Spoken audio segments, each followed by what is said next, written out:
Урматтуу Үмүт ТV телеканалынын көрүүчүлөрү, сиздерди түш өткөн ар түрдүү маселелерди элге жана бийликке жеткирүү үчүн эл үнү берүүсүнү WhatsApp аркылуу видеого тартып жөнөтсөңүздөр болот.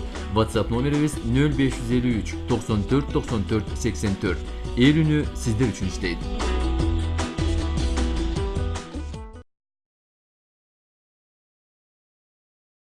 Учурда коомдун көйгөйү болуп келе жаткан экстремизм жана терроризмге жаштар кайдыгер эмес. Буга далил Кадамжай шаарында өткөрүлгөн Нур жаштар тобунун жаштар биримдик жана толеранттуулук үчүн аталыштагы өткөрүлгөн иш-чара.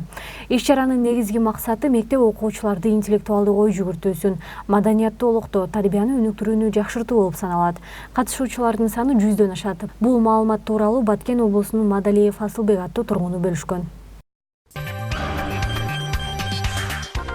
Токмок шаарынын Жантаев 23 көчөсүнүн жашоочулары жылуулук азыркы убакка чейин берилбей жаткандыгына нааразы.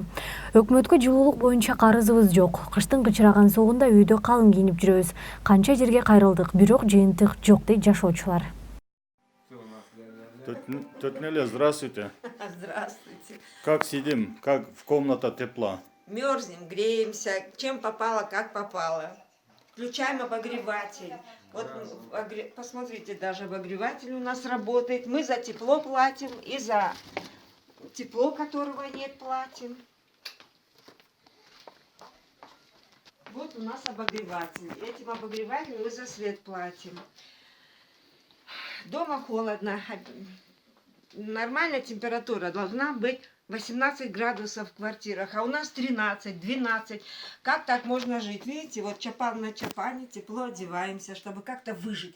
И это не первый год. Пишем, ходим, пени нам начисляют, с нас собирают по полной программе. У нас торцовая сторона, вообще должна быть скидка. Я, допустим, пенсионерка. Снег, пени не должны снимать, а с меня все это снимают. И говорят, должны платить. За что? Все соседи так, да, жалуются? Все так жалуются. Вот батарея, я могу держать руками, они холодные, чуть тепленькие.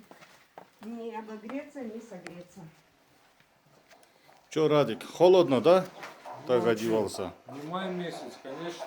Вот, пожалуйста, можно держаться за батарею, она чуть-чуть тепленькая.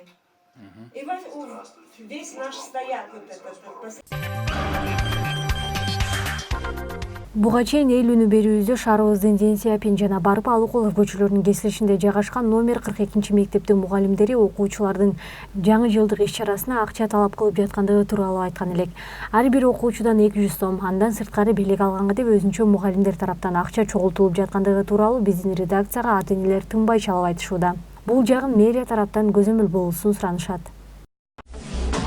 Урматтуу Үмүт ТV телеканалынын көрүүчүлөрү, сиздерди түш өткөн ар түрдүү маселелерди элге жана бийликке жеткирүү үчүн эл үнү берүүсүнү WhatsApp аркылуу видеого тартып жөнөтсөңүздөр болот.